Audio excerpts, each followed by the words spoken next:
Explicit, violent, लैंदी, detailed, open. हमें क्या करना है, हमें ढूंढना है सिमिलर, यानी कि हमें सिनोनिम फाइंड आउट करना है। सर एक्सप्लिसिट की मीनिंग्स होते हैं जो चीज बिल्कुल वाजे हो, सबके सामने हो, ठीक है, क्लियर हो, उसमें कोई डाउट क्रिएट ना होता हो, डाउट ना हो उसके अंदर।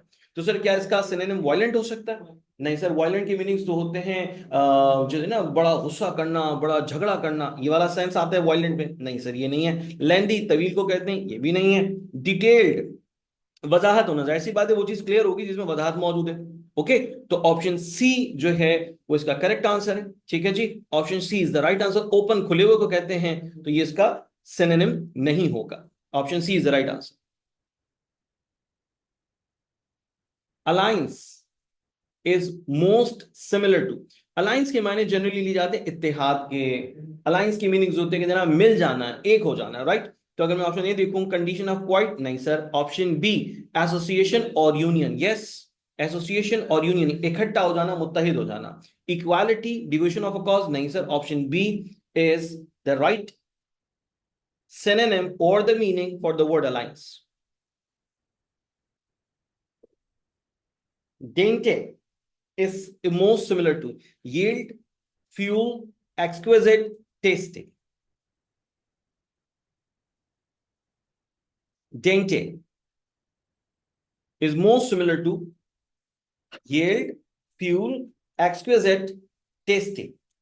अब हमें फाइंड आउट करना है इसका सिमिलर, और dainty वर्ड मीनिंग जो देता है वो देता है किसी भी चीज के बहुत ही ज्यादा जबरदस्त होने के, बहुत ही ज्यादा ऐसी कि जो जिससे बड़ी अच्छी खुशबू आ रही हो, राइट, जायकेदार है, देखने में बड़ी अच्छी लगती है, एक ऐसी चीज के लिए हम वर्ड इस्तेमाल करते हैं डेंटे का। तो अगर मैं नियरेस्ट वर्ड की बात करूं, नियरेस्ट सिनोनिम की बात करूं, तो वो येल्ड नहीं हो सकता डेंटे के लिए, फ्यूल नहीं हो सकता, एक्सक्विजिट नहीं हो सकता, वो है tasty.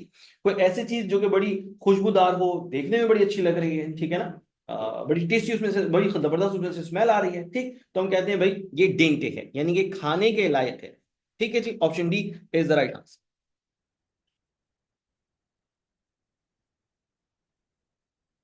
Equity is most similar to fairness, average, example, divulge. हमें मालूम करना है इक्विटी का सिनोनिम। तो फेयरनेस ज्यादा करीब मालूम होता है इक्विटी के। इक्विटी के मतलब है बराबरी।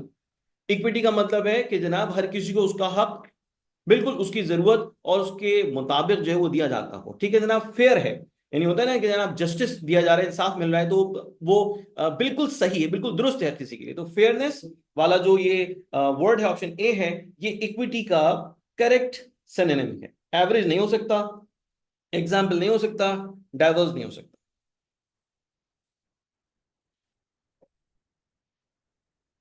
Norm is most similar to. Norm का मतलब होता है किसी भी सोसाइटी में अगर कोई काम जो है वहां की रिवायत और वहां की तहजीब का हिस्सा समझ कर किया जाता है, तो हम कहते हैं भाई वहां का ये नॉर्म है, राइट। तो सर इसका सिनोनिम बताना है।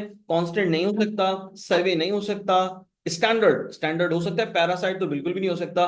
ऑप्शन सी इसका करेक्ट आंसर बिल्कुल है। नॉर्म का मतलब है कोई ऐसी रिवायत, कोई ऐसा मयार जो कि किसी माशरे में सेट कर दिया गया हो। Option C is right synonym.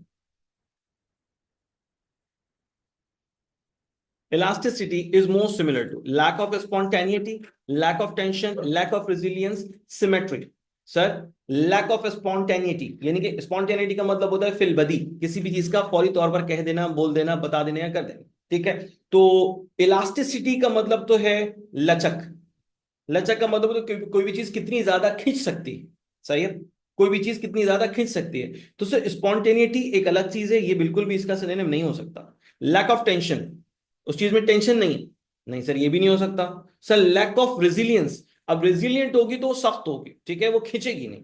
अगर मैं कह रहा हूं कोई चीज लैक ऑफ रेजिलियंस है, लैक ऑफ रेजिलियंस रखती है, इसका मतलब है वो लचक रखती है, इलास्टिसिटी रखती है। ऑप्शन सी इसका करेक्ट आंसर है। सिमेट्री ऑब्वियसली इसका करेक्ट आंसर नहीं होगा, ठीक है जी, सिमेट्रिकल तो एक अरेंजमेंट होता है। Option C lack of resilience is absolutely fine for the word elasticity. Improvise is the synonym of, improvise is the synonym of, भाई improvise का हमें synonym बताना है। improvise की मीनिंग्स क्या होते हैं? improvise की मीनिंग्स होते हैं किसी भी काम को विदाउट प्रिपरेशन अंजाम देना, फौरी तौर पर अंजाम देना, ठीक है जी, ये सेंस होता है। और इसको हम एक और लफ्ज के जरिए से जानते हैं और वो है स्पॉन्टेनियस। स्पॉन्टेनियस का मतलब है फिलबदी, ठीक है, यानी कि आपसे कोई काम कहा जाए फौरी तौर पे करने का, आपने फौरी तौर पे कर दिया विदाउट एनी प्रिपरेशन। तो भाई इम्प्रोवाइज का जो करेक्ट सिनोनिम है वो स्पॉन्टेनियस, वो टू प्लान नहीं है, टू इम्पोज नहीं है, परफेक्ट नहीं है। Option D is right answer. Affects as the synonym of affects, जोड़ना, बांधना, कनेक्ट कर देना किसी चीज को। तो इसका करेक्ट सिनोनिम क्या हो सकता है? टू कंप्लीट नहीं सर, विथस्टैंड नहीं sir, fasten, yes fasten, fasten का मतलब होता है बांधना, किसी एक चीज को दूसरी चीज के साथ बांध देना, ठीक है ना। फासन इसका करेक्ट सिनोनिम है। Repair no sir, option C is the right answer.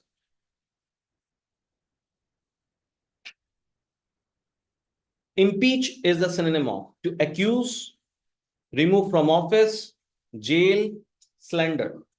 impeach, impeach के जर्नली मीनिंग्स क्या लिए जाते हैं? आइए इसको जरा समझ लीजिए अच्छे तरीके से। impeach के मायने होते हैं इल्जाम, ठीक है, इल्जाम के मायने लिए जाते हैं, मिसकंडक्ट के मीनिंग्स भी लिए जाते हैं इस वर्ड से।